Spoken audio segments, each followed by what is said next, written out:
Hey guys, welcome back to the show, New Earth Alchemy, your resource for how do we even create this new earth that everybody's talking about. We are doing things a little differently moving forward, so if you've been with us for a while, then hey, what's up? I love you so much, thank you. I'm going to be having less guests on.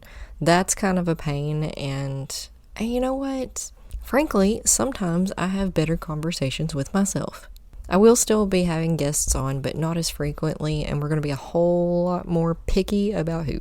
Not only did we change the name of the podcast recently to encompass more of what we do and how to explain that, but it's also coming with brand new content. So, for right now, every Thursday, you can expect a super simple, super practical guided meditation, which is usually 3 to 5 minutes of me guiding you through and getting you going and teaching you something on how to do when you're anxious and stressed and all of that. But then you get about the whole thing's 10 minutes in all. So however long it takes me to explain it to you, which is usually 3 to 5 minutes, and then you have the rest of the 10 minutes to practice, and we got you some vibrational frequencies to listen to, music stuffs. I've had a super fun time recording them for you guys over the past couple of months, and I'm excited to finally be publishing and letting you hear them. Each one is designed to be like a little tool in your toolbox to take out and hit your anxiety with a hammer when it needs it. Like a little screwdriver tool that you take out and screw your screws back in when you're feeling a little loose. If you know, you know. Working on other series also, but not releasing any information about that just yet. Today, it's just me, myself, and I talking to you about politics. I had a hard time coming up with the topic for this episode since it's like turning over a new leaf. It's like a brand new, we have been released from the cocoon butterfly debut type episode. And I didn't want to waste it, right? I didn't want to mess it up. I wanted it to be special. 3 days I have racked my brain on what topic to cover on this debut type episode and came up with nothing that felt right. And then my friend and I were in the pool today, and she goes off on this little rant about these particular people in politics that she doesn't like, you know, as people do. And generally my methodology and strategic philosophy when politics comes up in conversation is to just go quiet and baseline. So like just completely flatline energy. Do I agree with you? Do I disagree with you? You will never know.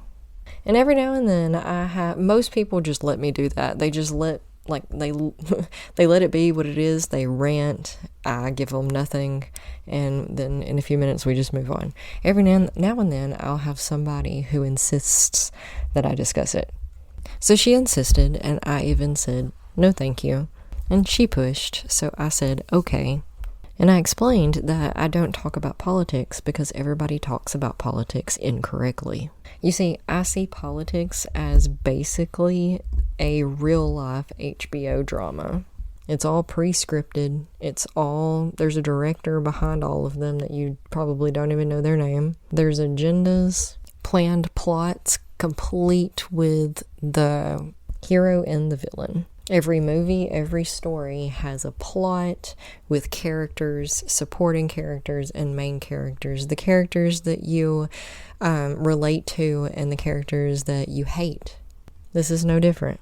And see, they all been knowing psychology before psychology was an easy known thing to have access to. Most of us are brand new to psychology, which is also just a different form of marketing. It's not even a different form. Marketing is just psychology. And in a world where you are the product, it's a whole lot more profitable to keep you angry and divided than happy and connected with the people around you. So they make sure that these controversial subjects that absolutely need to be discussed and contemplated and, figured out, they make sure that they're highly polarizing, and they don't have to be. If your agenda is to make people as angry and divided as possible, there is no easier way in the world than our construction of politics and how they take something very controversial that already innately stirs up a lot of emotion inside of you, and then they create two, maybe more, very polarizing ideas on how that should be handled, and they intentionally put it out into the public to make people fight, make us fight against each other. See, there's this thing that people innately do. We other people. We categorize it's them and us. It's us and them. And you can see this polarization which is innate. It's a natural human quality. But you can see it in not only politics, but sports. The fight between Android and Apple. It's racism. It's homophobia. It's all of the things that create a divide between us and them, when in reality, we are humans. We are people. We are each of us just wanting to live happily with our loved ones, be at peace, heal from our past crap. Every parent just wants to tuck their children into a safe bed with full belly. And the vast majority of us are just doing the best that we can with what we've been given to work with. And we get so caught up in this polarizing effect that the media is feeding us about who the enemy is, that we lose track of what's actually important and what actually matters. There is no others. There is no us versus them. Even those who are feeding it to us are only humans doing the best that they can in the positions that they found themselves in. They too also are blind to what is actually important and what actually matters. You may or may not have heard the line before, even the villain is the hero in their own story. These guys think they're doing what's best for all of us.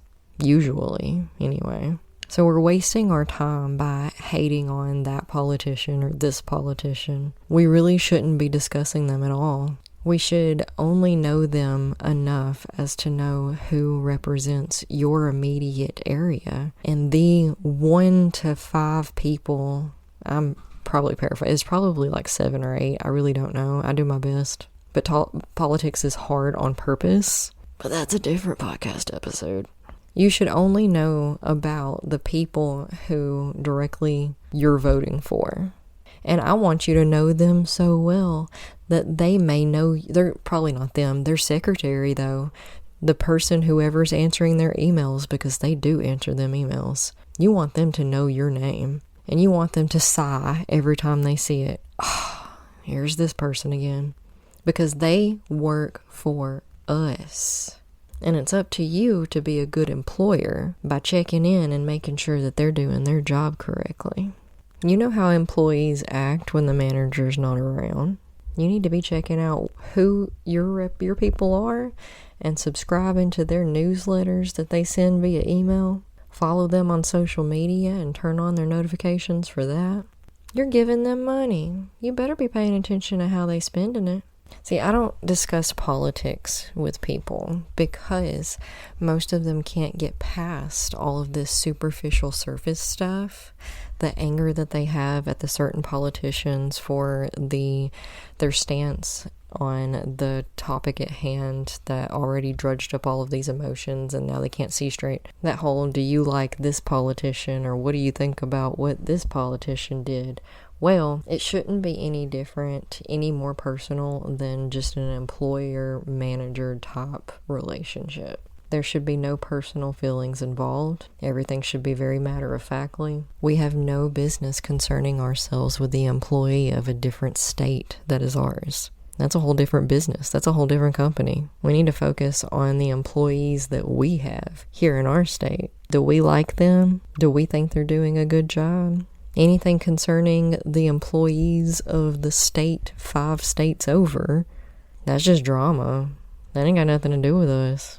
But absolutely do discuss the topics at hand. without any of the name dropping of politicians, without any of the, Republicans and conservatives and libertarians and Democrats and yada, yada, yada, blah, blah, that team, this team, us versus them nonsense.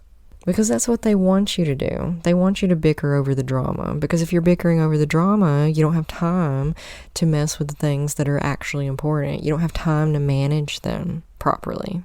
You're distracted, and then they can take advantage of you. You really can't pay any attention to how the media, social media, TV, newspapers, however you consume your information of the world. You cannot pay any attention to how they paint the world, because it's all a show. Not that the characters that they're basing their stories upon don't exist. They absolutely do. The type of people that are portrayed in politics, the ones that you hate, do exist. But most of us are pretty level-headed if we can just get past all that nonsense. Especially more and more every day you're coming across, people are learning more. Information and knowledge is at our fingertips now. Ignorance breeds fear, which breeds hatred, which breeds closed-mindedness, and, all of the things are all intertwined. We're having less and less of that all of the time. But you have to get to a certain level past all of those instincts, essentially, those just innate things that are programmed into us. Cognitive dissonance. Oh my God, I talk about that all the time. If you're unfamiliar with what cognitive dissonance is, allow me to explain it for the 500th time. That's not me being snarky. That's just, I talk about this all the time. Cognitive dissonance is probably the number one factor in all conflict. So what cognitive dissonance is that essentially your brain creates a picture of how the world works based on your situation and circumstances that you encounter all of your life. And your brain wants you to be correct about how this reality is painted and pictured and believed to be. So much so that it will get downright combative if challenged or presented with new information that conflict with this picture that it holds so near and dear. Let me give you an example. Cognitive dissonance is what's responsible when you tell your parental units who were born in, say, the 60s, 50s, something, I don't know, maybe, hey, please don't give my 2-year-old Dr. Pepper. In which case they go, oh, it's fine. I gave you Dr. Pepper all of the time. To which point you're like, yes, but we have tons of research that say that is absolutely terrible for my toddler. And, that may have been why I had such terrible teeth and was almost diabetic at 14. Please do not. And now they're angry at you, and you're the problem. This is cognitive dissonance. What a joy of our human experience. So you have to be able to for one, know that cognitive dissonance is a thing in order to be able to recognize it in yourself when it pops up, so that you can get to the other side of it and be capable of having a adult conversation about really big subjects that need to be discussed. Because let's face it, most of us are not capable of discussing these things. We sweep them under the rug, we ignore their existence, and we allow these people in power to make our choices for us. And no one's happy about it. So coming back to my friend that I was talking to, I told her all of this, and after a moment of contemplation, she goes, damn. Here, I thought I was different than everybody else, but it turns out I'm exactly the same as everybody else. I do that. I was like, yeah, you do. But, self-awareness is the first step, always. Once you know it's a thing, you can start paying attention and see if you notice it when the subject arises. And not only can you notice it in yourself once you know it's a thing, but you can notice it in other people, too. But probably don't try to tell them about all of this, because most people are not receptive. You can kind of gauge the ones that are versus the ones that are not. Which is why my go-to strategy is to say nothing at all. I learned the hard way and got into a lot of fights. But we have got to get past this whole cognitive dissonance, them versus us stuff.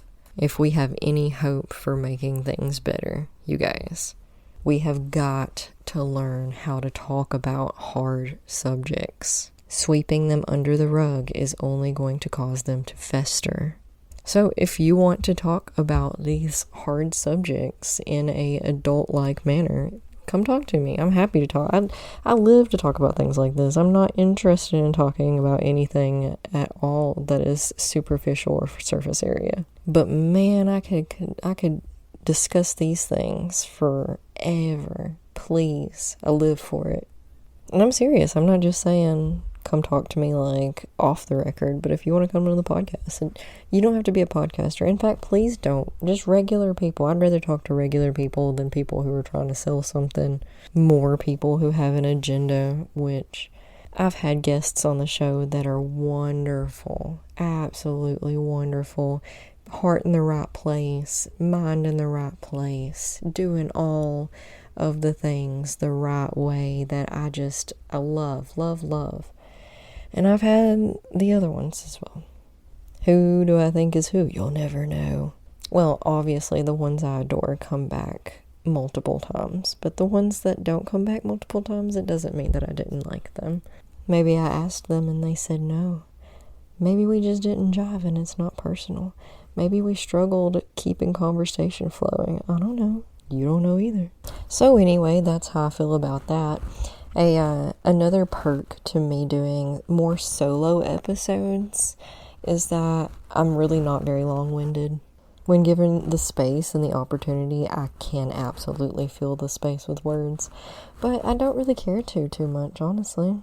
I say what I need to say and have to say, and I say it fully, and then we're done. So episodes are a lot shorter, which I understand some people like longer episodes, in which case I'm hoping to fulfill that gap with new various content based on different things.